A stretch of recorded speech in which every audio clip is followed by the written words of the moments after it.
We're here on location at Sunnyside Resort in Lake Tahoe, California. We'll be performing for real people in a real restaurant with all the sights, sounds, and ambiance which go along with it. So I'm pleased to begin this volume of Easy to Master Money Miracles with a performance piece which has been in my repertoire for over 15 years. I hope you enjoy The Coins Through the Silk.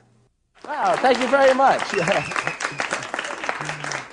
Well, now, this isn't a fashion statement. This isn't a fashion statement. I'm using this scarf for a reason. But before I do, make sure that's exactly what it seems to be. Make sure there's no trapdoors, no holes, no mirrors, that the threads don't pull apart for an opening. Now, I'm going to use, along with that, 3 coins, 3 silver dollars. But these are really pretty silver dollars. Sometimes people think maybe they're TV magic coins, something like that. Make sure those coins are exactly what they seem to be. How does the scarf look to you? Looks okay? Perfect. And how do the coins look? Jim Dandy, okay. The reason I use this handkerchief is because you can see everything all the time. That's the whole point. You can see the coins, you can hear the coins, you can feel the material all the way around the coins, on both sides, on there. But watch the coin in the center of those 3 coins. All I have to do is shake, and it melts straight through the material, like Casper through a castle wall, leaving the other 2 trapped inside. Go ahead and take a look at that for me if you would. Okay, that's not a souvenir. You looked awful happy for a second there. I just wanted to make sure that's as it seems to be. Nothing wrong with the handkerchief, nothing wrong with the coins. I'll even give you a choice. Which coin would you want to pass through? The coin on the top, the coin on the bottom, which would you prefer to pass through the material? Coin on the bottom. Okay, I'm going to show you both sides before it passes through so that there's no question what's taking place. Watch the coin on the bottom. All I have to do is shake. And just like this, it passes straight through the material, leaving the other one inside. Hang on to that for me if you would. Now, you know exactly what's going to happen. You know what's going to happen. You know where it's going to happen. I'll even tell you when it's going to happen. But first, I'll encircle the coin with the cloth so that there's no way the coin could get down near the edges to pass through the material. You know what, you know where. I'll even tell you when. All I do is snap my fingers. That's all I do, just a snap. Okay, I didn't say anything would happen. Are you right-handed? No. Oh, you're not right-handed? I'm left-handed. Perfect. May I use your right hand? I need all the advantages I can get. I'm going to place the coin right into your palm. Close your hand around it. Turn your hand upside down. Now you know exactly what's taking place. The coin's inside the middle of the scarf, inside of her hand. Here's the center of the cloth. The coin trapped inside. Here's every edge of the material. No way you could come down near the coin to pass through. But all I do is cast a shadow. Hold on to the coin as the final coin passes through while it's still inside her hand. I developed this routine around 1980 and went on to feature it in the act which won a gold medal during the 1982 FISM World Competition. The particular scarf you use is very important. Mine is 100% nylon, and the weave in this scarf is such that the coins look the same under 1 layer as they do under 2.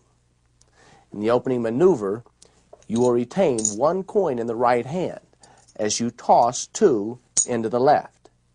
I clip the coin at the tips of the fingers, but you could also use the classic palm, the thumb palm, or the Benzeus friction palm. The great thing is that as soon as you toss, you can cover your tracks by covering the coins and immediately toss them back into the right hand. They fall on top of the retained coin, and you can now show both hands in the entire situation very openly. As you are displaying the coins, take the top coin and place it onto the bottom of the stack. This sandwiches the free coin in between the 2, which are actually inside. Now pivot the coins back and forth, then separate the coins and allow the center coin to slip from between the other 2.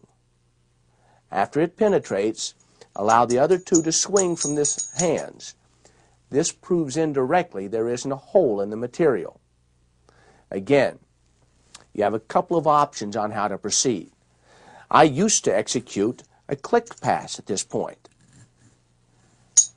but I now prefer a move shown to me by Dave Barry out of California. Show the 2 coins in the center of the silk overlapping on the left palm. As you cover the coins with the scarf, tip the hand forward as the right hand moves over and down in front of the coins. Allow one of the two coins to fall into the cupped right fingers. As soon as the right hand has finished its move, the left hand conceals the action by placing everything into the right hand. Apparently, everything is as it should be. Then, in order to make the coin they name penetrate, simply position the coins so that the one they pick is the one on the outside of the cloth, and it penetrates through. To end, again, there are two ways from which to choose. I typically execute a false pass, leaving the coin in the right hand. Simple maneuver like this, just flipping the coin over and apparently taking it, followed by placing the coin into the left hand at the back of the scarf. That leaves the coin out of the scarf and behind two layers of material. Another option is to perform the classic coin through handkerchief move. Begin by pinching the material with the thumb under the scarf. Pull back one layer of material to show the coin, but as you recover the coin, actually pull both layers back over the coin. That leaves the coin out and behind the scarf. From this position, you'll want to create a ledge into the scarf by folding it over, so the coin will rest there as if it were nested inside. Hold firmly with the left hand as the right hand twists the coin. By not letting go of the material with the left hand, you can control the orientation of that ledge after the spinning is stopped.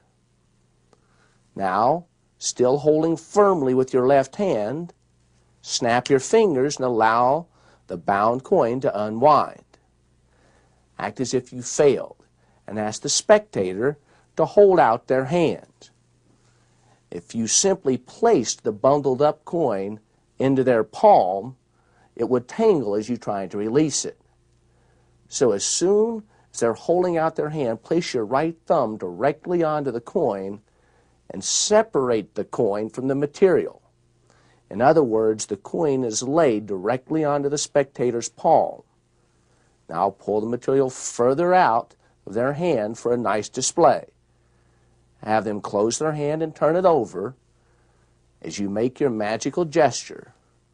And finally, pull the scarf free to conclude.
Any magic effect benefits from the ability to distinguish it apart from anything else you could be performing.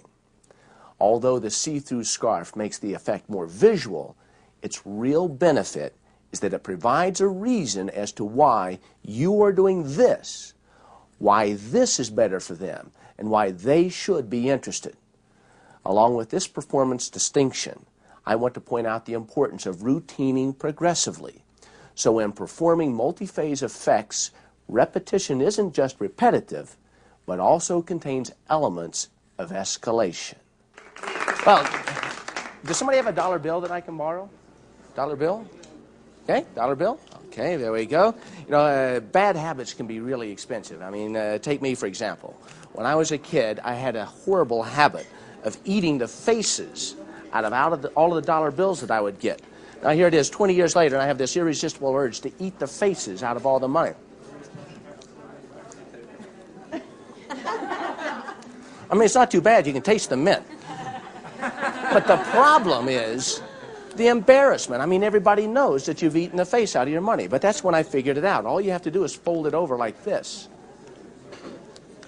And you could spend that in a lot of places. I mean, they couldn't tell unless they looked on this side, and then it would be obvious. But then I figured if you fold it over just like this, now you could show it all the way around and no one would know, unless, of course, they looked inside. And if they did, it would be obvious to anybody that you had defaced American currency. The only way to save myself, of course, was to use magic, so all I did was blow. And just like that, not only did I restore the bill, but I saved face at the same time. Oh, you gave me that? Oh, sorry. Let's see. Before I start this next effect, I want to take my watch off so nobody says, I bet he's using one of those TV magic watches. And I want to have you make sure there's nothing hidden between my fingers or up my sleeves. Nothing hidden inside the folds of my flesh, anything like that. Nothing hidden, nothing funny like this. Would you do me a favor and count these coins one at a time onto the table? Oh, that could take Oh, you've seen her count. 1, 2, 3, 4, 6 coins, which I'll place into 2 rows of 3. Just right here. 1, 2, 3 coins. 1, 2, 3 coins. No question what's taking place yet. All I have to do is squeeze like this and toss. And the magic takes place. Now there's 2 coins on my right, 4 coins on my left, but I'll do it again. A lot of times when you don't know what to look for, it's hard to know. So I'll do it again. 1, 2, 3, 4 coins here, 2 coins on my right. No question what's taking place, but all I have to do is squeeze like this. And it happens again. 1 on my right, 1, 2, 3, 4, 5 coins on my left. But make absolutely certain this time. 1, 2, 3, 4, 5 coins. No question, just 5 coins. And I'd like you to hold on to them if you would, please. Squeeze them in your hand. All I have to do, I'm going to move away maybe 4 feet. Watch the final coin. All I have to do is squeeze just like this. It vanishes into nothing. Traveling this distance, passing through your hand. Would you count them onto the table one at a time? 1, 2, 3, 4, 5. And 6 coins. The late Rick Johnson was one of the warmest, most generous people I ever met. He taught dining on dollars, his version of Jack Channon's Rip It, to me around 1977 or 1978. While researching for this series, I ran across several versions of this effect, but for a variety of reasons, I feel Rick's handling is the best. Begin by folding the bill in half with the face of the bill outward. You will tear the bill twice. Each tear is about 1 inch deep, with 1 tear above and 1 tear below the face of the bill. Fold the flap which contains the face of the bill down and back, and act as if you are tearing it from the bill. The opposite hand holds the fold flush against the back to conceal it. Act as if you are eating the face out of the bill, which you apparently just tore. In the first of your attempts to hide the hole, fold 1/4 of the bottom half of the bill over the secretly concealed flap. Then fold the other corner of the remaining half up until it is flush with the upper fold of the bill. Now you can show the bill freely. For the final display, which is exclusive to the Johnson handling, hold the bill by the folds and fold back the single edges as far as you can without revealing the hidden flap. This is a beautiful, very convincing display. To conclude, grab the bill by the single, narrow edges, one in each hand.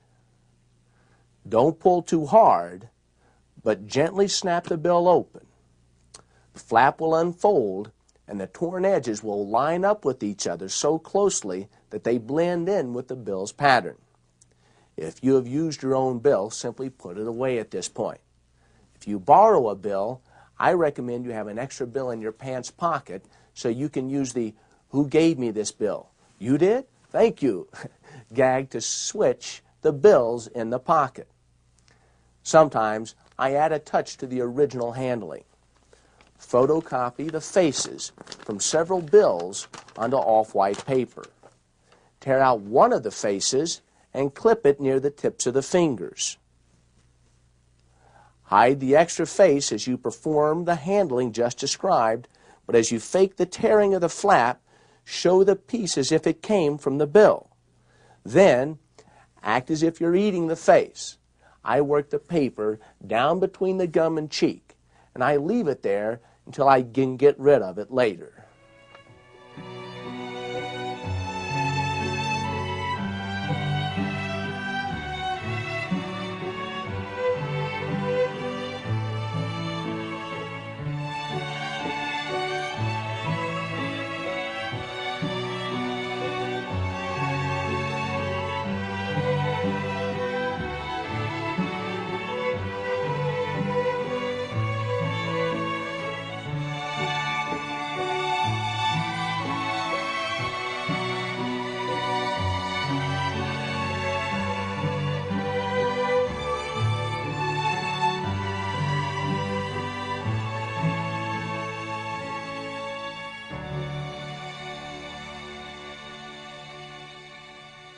Eddie Fector originally performed flying eagles as a three-phase routine. The second phase repeated the effect with 4 coins, while the third phase repeated the effect with 5 coins. In this version, I've shortened the routine, added the shuttle pass in the final phase, and ended with the final coin appearing in the spectator's hands. Begin by setting all 7 coins onto the table in a stack without calling attention to them. Instead, focus attention on your hands. Then pick up the coins, and as you toss them from one hand to the other, retain one in thumb palm. To do this, the index finger pushes the coin into the crotch of the thumb as the others are tossed. Ask one of the spectators to count the 6 coins onto the table. Line the coins into 2 rows of 3, and count the row on the left into your left hand by sliding them back one at a time with your right. On the third coin, secretly drop the thumb palmed coin onto the left palm along with the third coin. Don't worry about executing this move. They've examined your hands, they've counted the coins, and they don't know what's about to happen. Close the left hand as you pick up the remaining coins, one at a time, and show 3 coins on the right.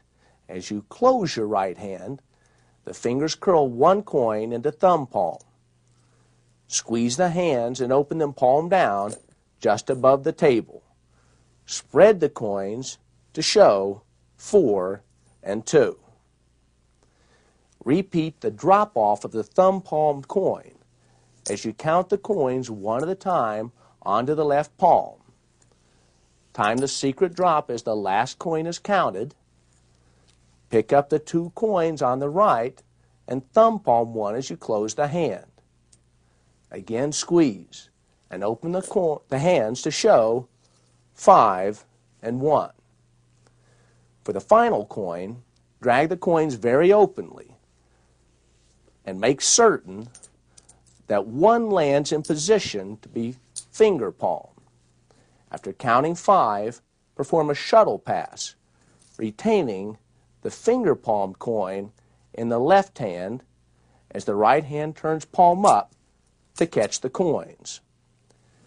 The 4 coins from the left hand merge with the coin in the right hand, showing 5 coins and 2 otherwise empty hands. Toss the 5 coins back into the left hand and give the spectator all 6 coins for them to hold in their closed hand. To subtly enforce this request, you might want to help them close their hand. Take the visible coin and execute a coin pass. You could use the thumb palm again to apparently take the coin into the left hand. Indicate the magic has happened and conclude by having the spectator count the coins onto the table.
In Dining on Dollars, Rick's presentation sets up the effect as something which embarrasses you.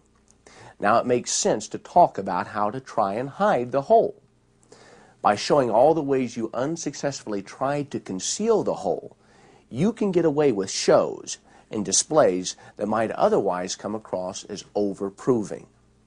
Psychologically, showing how you tried to hide the hole is a more convincing form of verification than trying to prove there is a hole. Trying to hide a hole presupposes that a hole exists, while trying to prove a hole exists will almost always create suspicion. The key to the method of flying eagles is the use of an extra coin. To maximize this secret ally's potential for astonishment, you want to go beyond preventing detection of the coin and beyond suspicion of the coin to the point of making them conclude that the use of an extra coin simply wasn't possible. If they are convinced that only 6 coins are used in the opening segments, you will really get to do the impossible when you make the final coin disappear and reappear inside the spectator's hands. Structure your presentation so this issue is particularly memorable, and for years they will talk about the magician who made coins magically appear inside of their clenched fist. The amazing thing with money magic is how visual it can be. I can take 2 bills, a 5 and a 1, place one inside of the other so that there's no question, tell exactly what's taking place, and yet solid passes through solid as the 1 passes straight through the $5 bill. But watch closely. A 1, a 5, a 1, a 5. All I have to do is rub the 1, rub the 5, and here's the 5, and here's the 1. Now I'll do it again for you, only a little bit different this time. This time I'll take the 5, and I'll wrap it inside of the 1. And this time the 5 passes straight through the 1. But if I take the 1, I can place the 1 inside of my pocket, and I take the $5 bill and just rub it against the outside. The 1 comes through, and the 5 passes into the pocket. But I'll do it one last time. This time I'll place the 1 inside of the 5 so that there's no question what's taking place. The 1 inside of the 5. This time the 5 passes through the 1, and as it does, it changes both into a 5. And that's how I make all my money. I love this effect, and I'm absolutely delighted Tom agreed to allow its inclusion on this video. This is so magical when Tom performs it that I still remember the impact it had on me when I first saw it almost 20 years ago. The penetration portion of this effect, used with permission, is based on Marvaux's Money Miracle, available from Paul Diamond. This handling has been printed in Tom's lecture notes as well as the September 1980 issue of Harry Lorraine's Apocalypse. You'll need 3 crisp $5 bills and 2 crisp $1 bills. To create the gimmicks, fold each bill in half exactly across its width.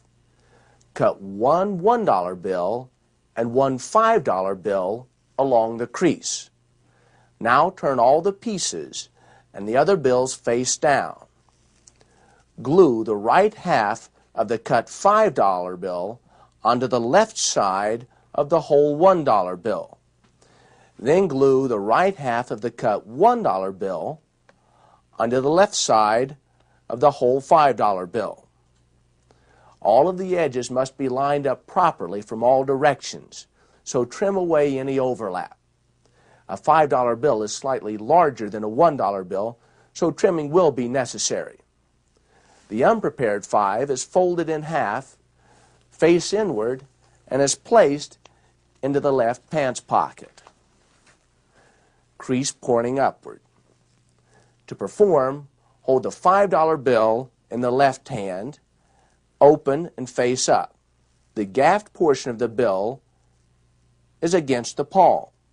The ungaffed portion extend towards yourself.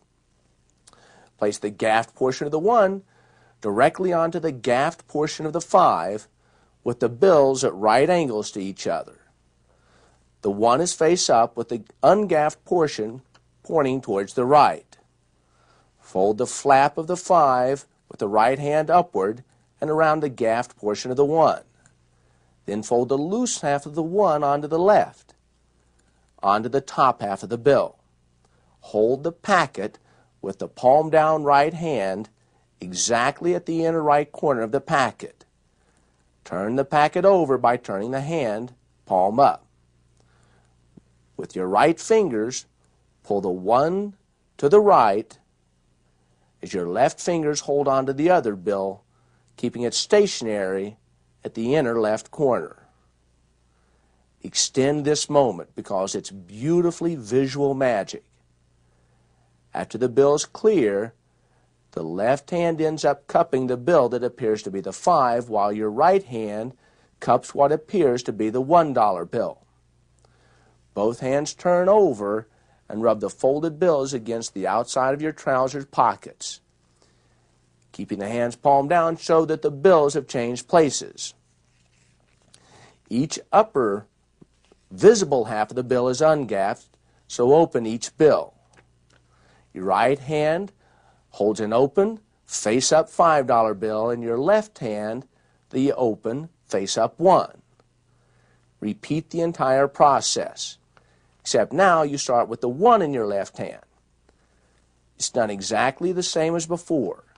The hidden gaff is on your left palm. The gaff of the 5 goes on top. Fold the bottom up, the other bill over, and then revolve everything with the right hand. This time the 5 seems to penetrate the 1. As your right hand holds the folded 5, the left places the folded 1 into your left pants pocket. Exchange this bill in your pocket for the ungaffed 5, but don't remove your hand yet. As you do this, your right hand, cupping the $5 bill, turns palm down and rubs the 5 on the outside of the pocket. Pull your fingers back to reveal the transformation into a 1. Your left hand comes out and shows the 5. Open and display both bills. Again, set up for the penetration. With the $1 bill on your left palm, as you slowly pull the $5 bill to the right, the bill in your left is seen to be a $5 bill as well. This concludes the routine. You can open the left bill, show both sides, Place it along with the other bill away into your pocket to conclude a beautifully visual piece of magic. Thomas 5-in-1 is very visual magic. Remember to handle the prompts in such a way so that the audience can see everything they should. Keep the bills tilted downward and your hands and head out of the spectator's line of vision. After all, what matters is not what it looks like to you, but what it looks like to your audiences.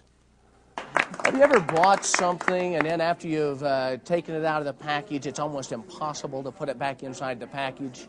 You almost have to be a magician. Yep. Well, fortunately, sometimes I'm a magician, and I can do that sort of thing. I'll tell you what I mean. For example, this quarter came as a rebate with this pen. And it's possible, in fact, I'll show you exactly how it happened. The coin, all you have to do is take the pen and push it through the hand just like this. And it goes back inside of the pen itself. Now, in order to cut down on shoplifting, of course, they have to make it invisible so that people can't see it. But the way you get it out, so all you do is you take the pen cap off and give it a little shake, and it comes right back out. But make sure it's real. Make sure it's real, and you can examine that as well. There you go. Okay. But you know what's funny? Yeah, I mean, make sure that it doesn't come apart or anything like that. But I'll tell you what, it looks real, doesn't it? It does. It really looks real. But the problem is, if I scrape it off, just like this, I got to scrape off. It's one of those chocolate coins. And if you scrape it off just like this, you can see the chocolate inside. Isn't that bizarre? Okay, but here I want to put the aluminum foil back on top of it, just like this. Good, there. Now you can hardly tell. You can hardly tell. You can examine that.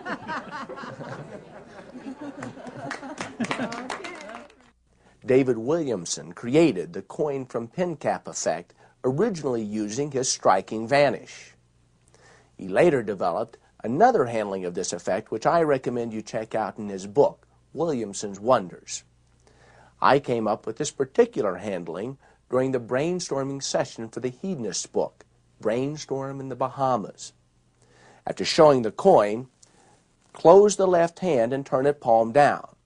As you do, the left fingertips work the quarter out the back of the hand where it's pinched at the base of the palm. Push the end of the pen cap into the thumb opening of the left fist. As the left hand turns counterclockwise a quarter turn, the right hand takes the coin into edge grip between the tip of the right thumb and first and second fingers. Continuing, the right hand pinches the end of the pen, which is now emerging from the bottom of the left fist. The pen is pulled free and the left hand shows the coin has apparently re-entered the pen. As long as the edge of the coin is in the same plane as their line of vision, the coin will be invisible. The right hand takes the cap from the pen, which serves as perfect cover for the concealed coin. Finally, the left hand moves palm up underneath the pen cap as the right hand seems to shake the coin from within to conclude the coin and pen cap.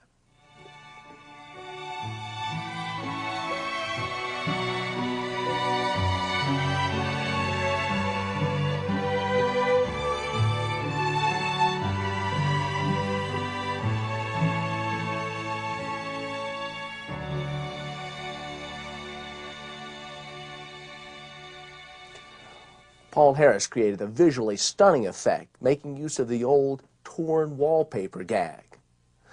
To prepare, fold a square of aluminum foil in half and tear a half-crescent shape from the folded edge.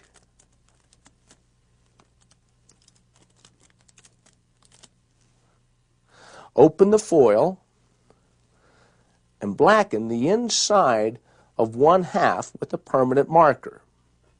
On the opposite side of this half, place a spot of magician's wax or swipe it with a glue stick. The gimmick is held between the thumb and index finger. Borrow a coin and place the waxed side of the gimmick against the head side of the quarter. Now, peel back the top layer of foil to reveal the blackened section beneath. Show the coin around, then fold the top half back down, press it closed, and simply steal it away with the thumb, and then hand out the coin to conclude one of the really cool pocket change effects of all time. The real secret of the coin and pen cap and chocolate coin is to remember that while these aren't showcase performance pieces, at the right time and in the right place, they can still pack a wallop. The ability to perform amazing magic with everyday objects is one of the most valuable skills we can develop. You know, fortunately, as a magician, I don't have to worry much about the crime problem. Whenever I travel, I don't carry my money the way most people carry their money. What I do is I carry it as just plain ordinary magazines, just like this. That way, anytime I need to make money, though, all I have to do is fold it over, give it a flick, and I get all the money that I want. That way, then, if I ever want to go back out on the town again, all I've got to do is take this, give it a flick like this, it turns back to the paper, and I'm safe as I can be. It's the best way to travel. Okay? Now, I'd say most of you have probably seen, heard about the vanishing 10,000 grains of salt. But have you ever seen it? No? Never even heard of it. Oh, wow. This is your lucky day. I'm going to vanish 10,000 grains of salt for you, and I can do it inside of any bill whatsoever. So if I can borrow a bill of any value, you'll get it right back, and you'll get to see the world-famous vanishing 10,000 grains of salt. Now, to perform this effect, all I have to do is take a bill just like this, roll it into a cone, okay? Let me move this over here. I've got a dark surface, so that way you can make sure if any grains of salt escape without actually disappearing, you'll be the first to know. Now, you may want to count along with me to see if I cop out on this 10,000 thing. Okay? That's about 1,000. Okay, 5,000. Is that about enough? Yes. Now, a little more. A little bit more. Okay, there you go. Is that about a little more? Okay. Okay, now all you have to do is just kind of rub the back of my hand there. A little more. It doesn't have anything to do with the trick, but it does feel good. No, actually what that does, that causes all 10,000 grains of salt to completely disappear inside of the money. But it's a poor rule that doesn't work both ways. So if I take the bill and I roll it into a cone just like this, all you have to do is wiggle your fingers over the paper, just like that. You know what that does? Oh, because it looked like you'd done it before. And you're right. It does indeed bring all 10,000 grains of salt back, just like that. Exactly where they came from, and there's your bill. Thank you. Pat Page invented the effect, easy money. His good friend, Fred Capps, later developed a handling which Pat readily admits is a better version. I'd like to publicly thank Pat for his permission to include the effect, as well as Jay Marshall, the current copyright owner of Easy Money, for his blessings as well. To prepare this effect, you'll need 7 bills. The denominations of those bills, obviously, will depend upon your working budget. But generally speaking, the larger the denominations, the better the effect. You'll also need 7 note-sized pieces of paper cut from magazines. I recommend you cut these pieces from the thicker stock of paper used for covers as opposed to the thin inner pages, as they are much easier to handle. Fold these pieces about 1/2 inch off center. This gives you one end which extends further than the other. Fold the money the exact same way. Glue or tape using invisible tape the back of one long side of one bill to the back long side of one piece of paper. This becomes the working unit of your gimmick. You'll notice that once prepared, the gimmick forms a Z. Placing the remaining pieces of magazine paper on top of the open paper piece of the gimmick. Fold these papers at the crease. Likewise, take the remaining pieces of money and place them onto the currency side of the gimmick and fold these in half. Before beginning, take a single piece of paper from the inside of the folded papers and place it on the outside of the entire package. This covers the money and completes the setup. Remove the packet from your pocket and open the pieces of paper, casually displaying each piece. End by taking the final single piece of paper from the bottom and place it on top of everything. This allows easy access to the currency, which you will flip open in a few seconds. Now, in one smooth action, you will fold the pieces of paper while unfolding the money. To do this, pinch the far ends of the paper with the right thumb on top, index finger below. As you fold the papers in, clip the extended edges of the currency between the right index and middle fingers. Your right hand moves forward, flipping the bills open.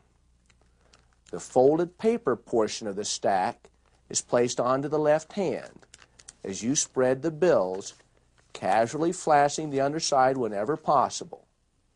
The folded papers remain concealed by the left hand. To transform the bills back into the papers, simply repeat the entire process. Pinch the outer end between the thumb and index finger, fold in, and pinch the extended edges of the paper between the index and middle fingers. Flip the papers forward, and again take the folded portion into the palm of the left hand. As you show the papers, transfer the top piece of paper to the bottom of the entire stack, so that once again the bills will be completely concealed by the folded papers. To conclude, easy money.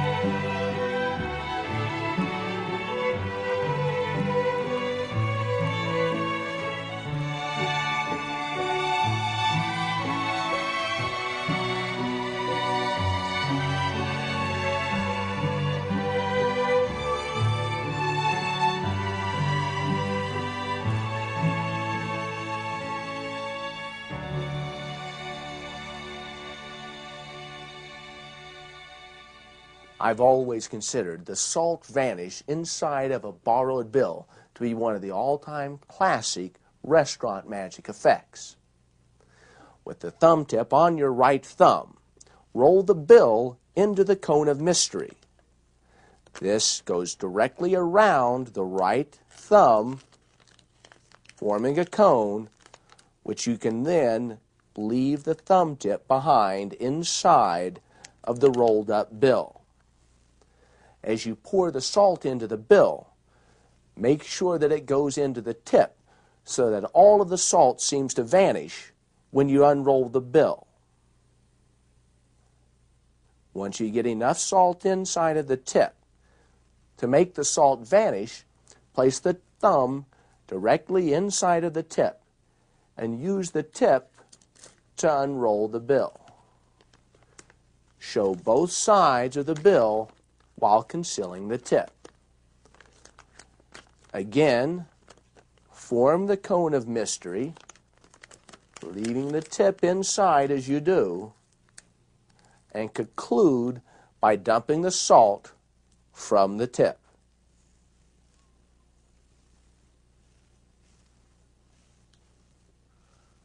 to return the bill, unroll it as you re-still the tip, and you are done. Guy Vernon once asked me to make a list of the effects in my repertoire which I would continue to perform if I were really magic. Once you start thinking about it, you realize how few effects meet this criterion. But for this reason, Pat Page's Easy Money has instant audience appeal in any close-up or stand-up performance arena. The appeal of the vanishing 10,000 grains of salt is that the audience perceives your job to be the manipulation of thousands of tiny particles. And this is fundamentally different than manipulating a single object. So if we emphasize this in our presentation, the audience will be giving us far more credit for manipulative skills than we really deserve. Well, I need to borrow two $1 bills from somebody in the audience. Perhaps somebody from over here, a bill from two different parts of the audience. Oh, there we go, a $1 bill. And another $1 bill over here. And this is probably one of the things that you don't see too often. Now, a lot of people think as soon as they see that, oh, I bet he's going to do the old torn and restored money thing. No, this is just one of the things that I do to make sure that at least two of you don't leave until the filming is over. No, you can trust me. Now, hang on to half of your bill and half of your bill, because a good magician should be able to show you something you've never seen before and something you'll never see again. So I want to take these two halves of your bills, and I want to place them inside of my handkerchief, and I'll isolate it inside of the wine glass, just like this. Okay? Now all I have to do, let's see, what do I have here with me? Some peanuts. Some peanuts. Oops, almost dumped the bag out in my pocket, but here you go. Let's see. Perhaps peanuts for you? Thank you. Okay, it always pays to be in the front row. Let's see, someone else. Would you do me a favor? Reach inside of this bag, mix those nuts around all you want. Okay? Just pull out one. Okay? You got it? Now, would you like to change your mind? Are you going to have any? Are you sure? Okay. I'm changing my mind. You're going to? Yes. Really? Here, change your mind, shake it up. That's okay. I'll just do a different trick. Hang on to that nut, hold it tightly, and would you mind hanging on to that for me if you would, please? A magician should be able to show you something you've never seen before, and here it is. All I do is I take the two halves of the bill, and I shake it around, and I say the magic words. Eeny, meeny, miny, mutt. Show me magic, you crazy nut. I wrote that myself. And here's a sight that no one has ever seen before, not even myself. Because in place of those two bills, we have the fresh insides of a peanut, a sight never seen by anyone before. But there is an internal logic to magic. That can only mean one thing. You have a peanut here. Make sure there's nothing hidden between my fingers, nothing inside of my hand. I'll take the peanut, and for something you'll never see again, inside of that peanut, you'll find two halves of a bills. Two halves of two bills, but not just two halves of any two bills. Let's make absolutely certain. Over here, we have the piece of a bill. Let's see, let's line it up, fiber for fiber, hair for hair, line for line, make absolutely certain that that's a perfect match. Over here, let's make absolutely certain, fiber for fiber, hair for hair, line for line, a perfect match. There you go. Yeah, it's a great piece of magic.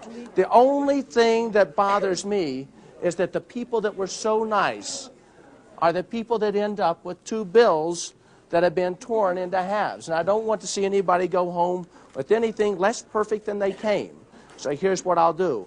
I'll take the two bills, I'll roll them inside, just give it a little blow like this, and there you can see that the two bills have restored themselves back to their original pristine condition, just like that. That's your bill for you, and thank you very much.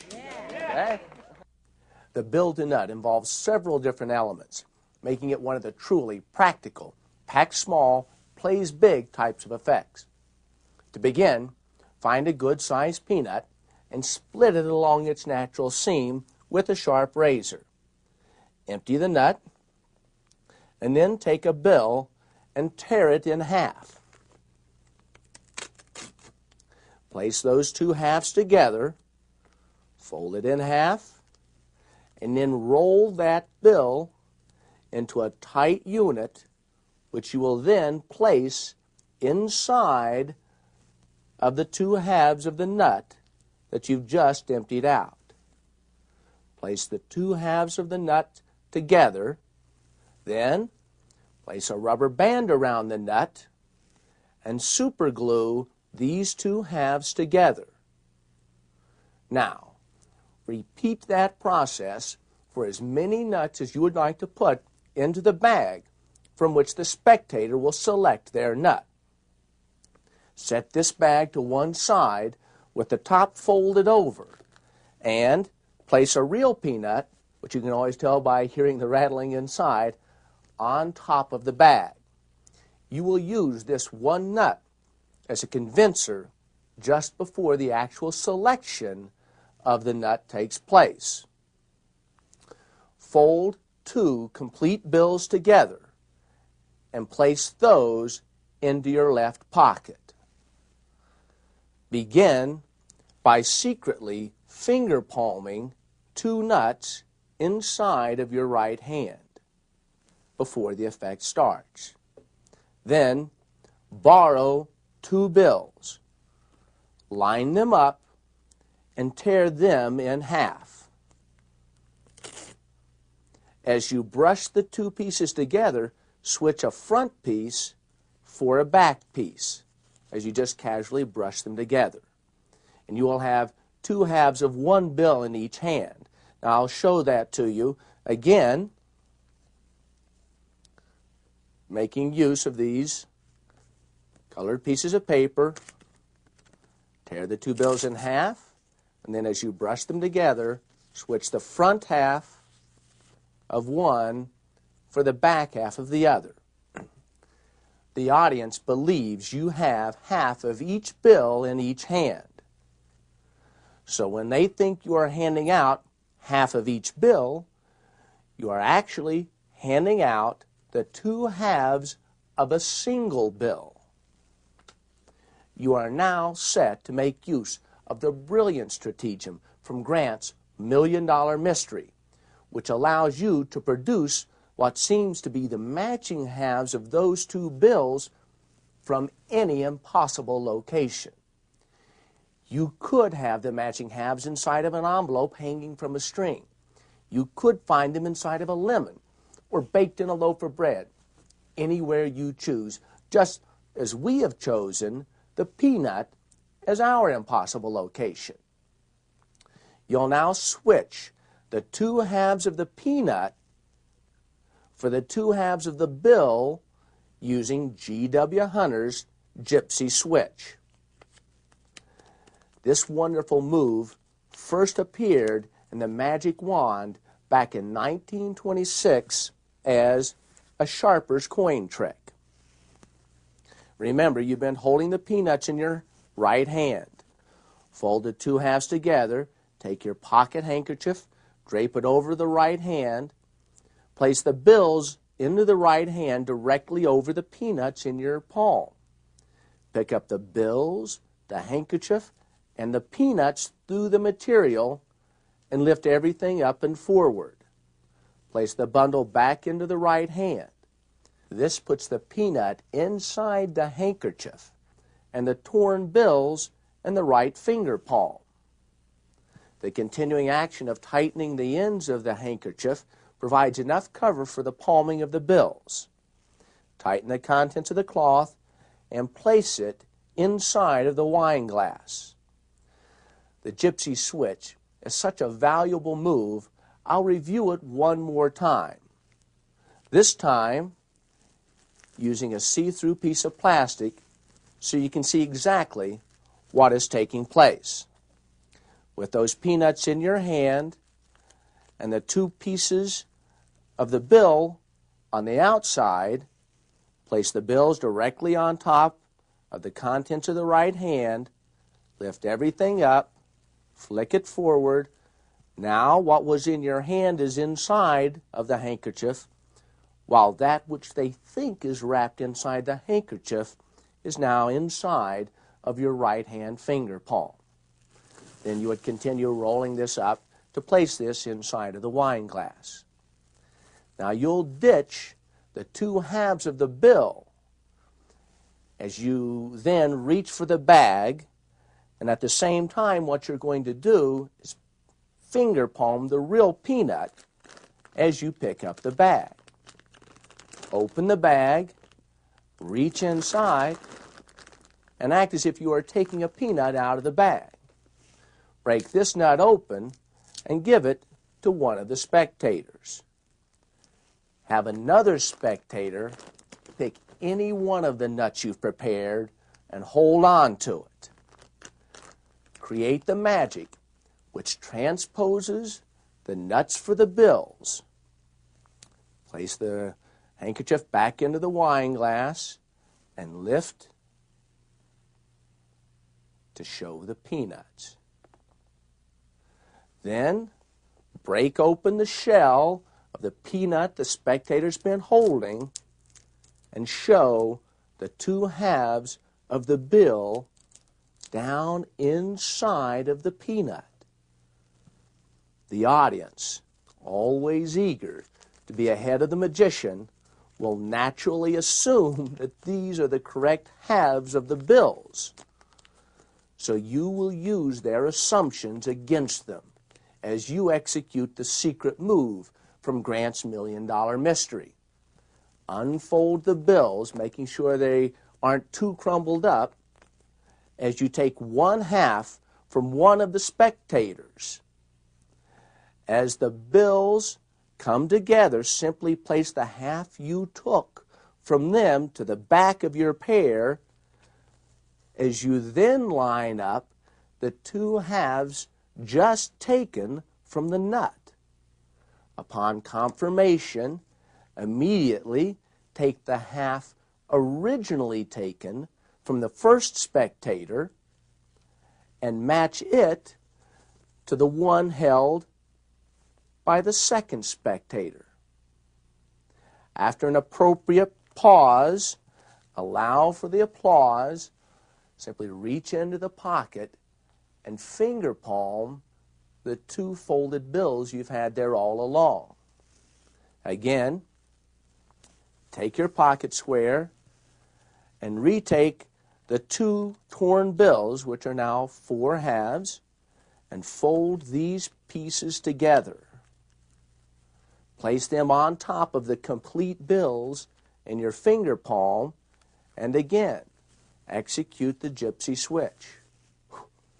Then, as you unfold the restored bills, allow the pocket handkerchief to cover the two torn bills in your hand as you conclude a truly amazing bill to impossible location.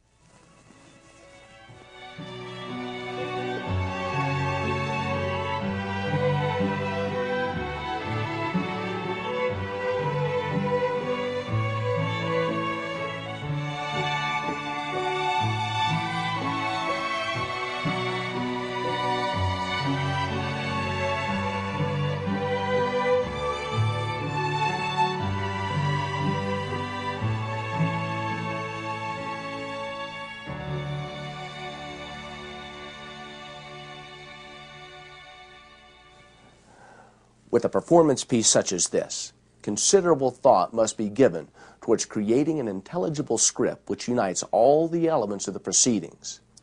Since so much actually happens, it's crucial that the spectator's attention is focused on those elements which directly contribute to the impact of the overall routine.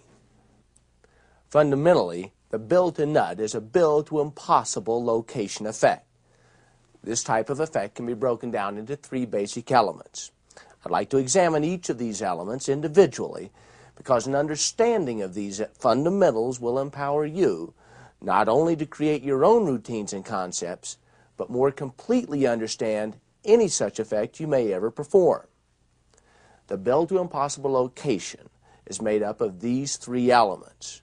First is the means of identifying the bill in order to confirm the legitimacy of the effect. Second is the vanish, transformation, or destruction of the bill. And third is the impossible location itself. To begin our discussion, the means of identification are 1. A signature, 2. The serial number, or 3. A torn corner. The signature is probably the most convincing means of identification. Unless you're using a stooge, this usually requires the actual bill to be the one later discovered.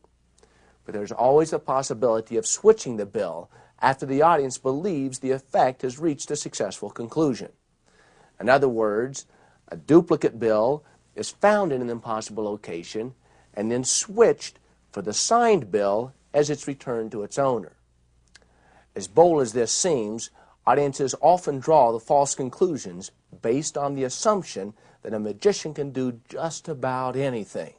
It's fairly easy to switch the signed bill for the duplicate.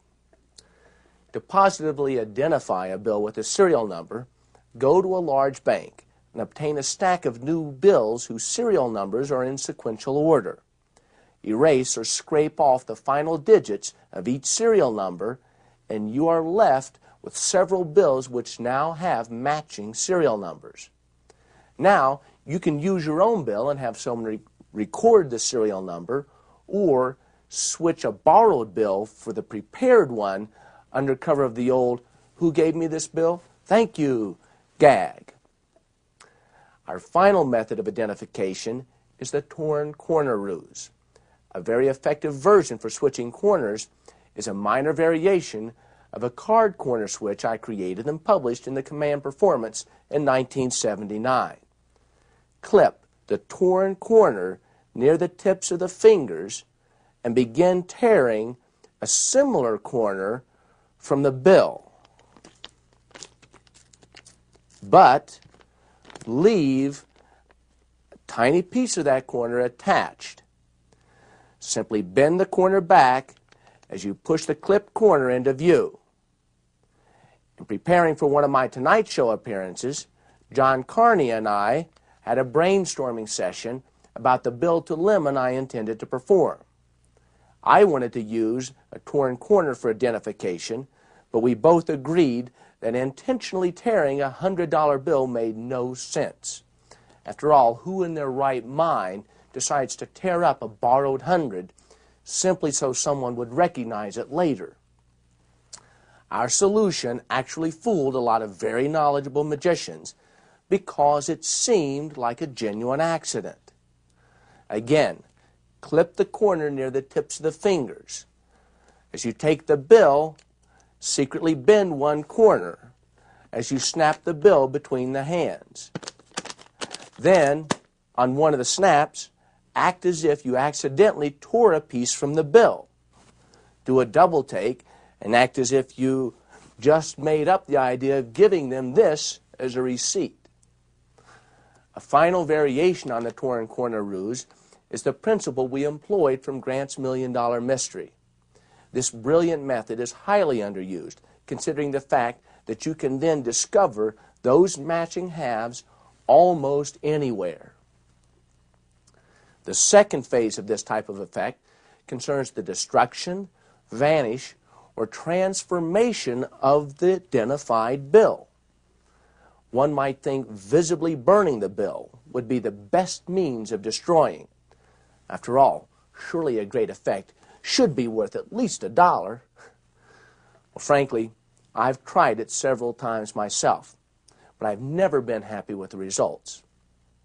It seems that this undeniable means of destruction is too much for the audience to accept. This too perfect situation ends up watering down conviction at the crucial moment to the point that other methods would have been better and have generated greater impact. To burn the bill in such a way that its ultimate reproduction doesn't crash against an audience's screen of logic is a simple matter. You could wrap the borrowed bill into a piece of tissue paper and switch it for an equal-sized piece of flash paper and destroy the bill in a quick burst of fire. Or you could place the bill into an envelope before burning it. As subtle as this difference is, it seems to leave a window of possibility open for the ultimate reappearance. Here are a couple of ways to use an envelope. You could put a slit in the back of an envelope and steal the money as it slips out the back. Or you could place a rolled up piece of paper inside of an envelope, and while seeming to place a rolled bill into the envelope, still it back into a tin-kai palm. Continue by sealing the envelope and placing it into a fireproof container for burning. A second method of destroying a bill was a favorite with Chicago's Jim Ryan and is still performed today by Tom Mullica. You conceal a folded piece of fake money in one hand as you borrow a bill. Fold a real bill and switch it for the fake. Finally, tear the fake bill and toss it away, just switching it, holding out the bill you borrowed, and toss away the faked pieces. Another option at this phase would be to vanish the bill. A technique I like uses the thumb tip. I hold the thumb tip between the tips and the base of the left fingers. Fold the bill into 1/16 as in the $100 bill switch, and apparently place it into the left hand. Actually, it goes directly into the thumb tip as the left hand closes. You can use this as a simple vanish, or if something is concealed in finger palm, it becomes a transformation.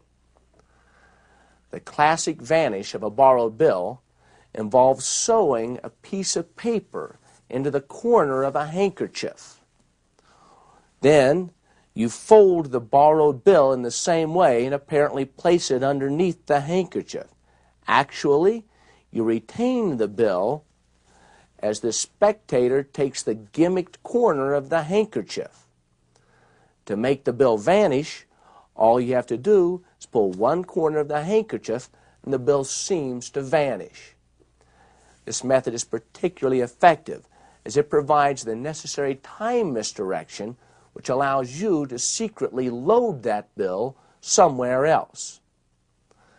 A very clever approach to this problem was printed by Roger Klaus in Encore 3 and later in Roger Klaus in Concert.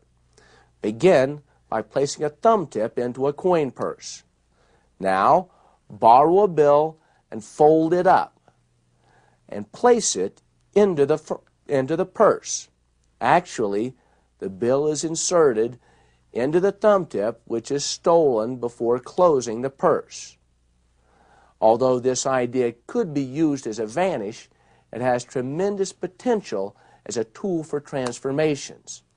For example, if 3 certs began inside the purse along with the thumb tip, the effect would be one of the bill changing into candy. Or you could place lemon seeds inside the purse, providing an internal logic for the bill to lemon. The idea of transforming the bill into something else relating to the final appearance has always appealed to me because of that elusive element of logic in most bill to impossible location sequences.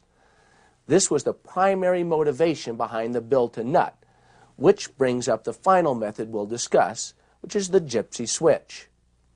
As you can see from the teaching segment in the bill to nut, you can use this switch to transform the bill into almost anything you can conceal in your hand. Now that we've discussed the first 2 phases of the bill to impossible location, let's consider some places for the bill to go. I discovered that a bill can be folded and rolled so that it can be placed inside of a roll of certs, occupying the same space as 3 certs occupy. Now you can transform the bill into candy as part of a certs bill transposition. One of the rarely seen effects printed in the Tar Bell course is the bill to lifesavers. Roll a bill into a tight tube and insert it in the hole that runs through a roll of lifesavers. Now, when you break open the lifesavers, you have this wonderful visual of a bill trapped inside the roll. Richard Sanders from Vancouver, Canada, has a very entertaining routine. He begins by handing out a sealed pack of gum. Borrowing a bill, he tears off a corner and changes the bill into a piece of gum. He then has the pack torn open, the first piece removed and opened to show the folded bill, minus, of course, the matching corner. Richard performs this effect in close-up, parlor, and even stage shows. It's a true pack small, plays big type of effect. Perhaps the most famous of the impossible location discoveries is the bill to lemon. And I'll show you exactly how to prepare a lemon in the very best way. To prepare the lemon, begin with a thin-bladed knife which you'll use to cut the top from the lemon. Begin cutting the top around the pip. Don't bother trying to just take the pip off. Go ahead and take a bit all the way around, cutting at a slant. As you cut all the way around, what you're going to do is leave a notch, one little niche that's going to help you line up in the exact location that you cut it off from in just a little bit. So you can line that up, cutting this off. There you can see that there's kind of a notch cut into the lemon top that's going to use to help you line it up perfectly later on. Once you get that out, cut a little piece off of the inside, and then using super glue, you're going to put a first layer of super glue all around that slanted cut. You have to put the super glue on first and let it dry so that you'll have a surface upon which to glue more completely later on. Then you cut out a little bit more of an opening. Take that out. You might want to take a pen, pushing it in, clearing way for the bill itself to go inside of the lemon. Using the end of the pen, push the bill on in, and then taking a tiny piece of paper, place it right on top so that the glue that you're going to use won't go down and actually glue the bill to the top of the lemon. Now, on that slanted cut portion of lemon, put a layer of super glue. Okay, this layer of super glue is allowed to harden, giving you a surface for more super glue to stick to in just a moment. By this time, the super glue should have dried on this portion, so you'll place this on the end of the knife and then put another layer of super glue onto the top capped portion of the lemon. Then, using that notch to line it up just right, let me push that paper down in so that we'll get a perfect fit. Then you place this right back on top, letting it go, and now you'll have a perfectly resealed lemon for any routine that you choose to construct. The material on these videos represents the creative work of many generous people inside the world of magic. Combine this material with the color of your own personality and style of performing, and quicker than has ever before been possible, you'll have a powerful repertoire of money magic which should serve you well for years to come. Thanks for being here. Goodbye for now, and I'll see you again on your next viewing of this and other easy-to-master videos.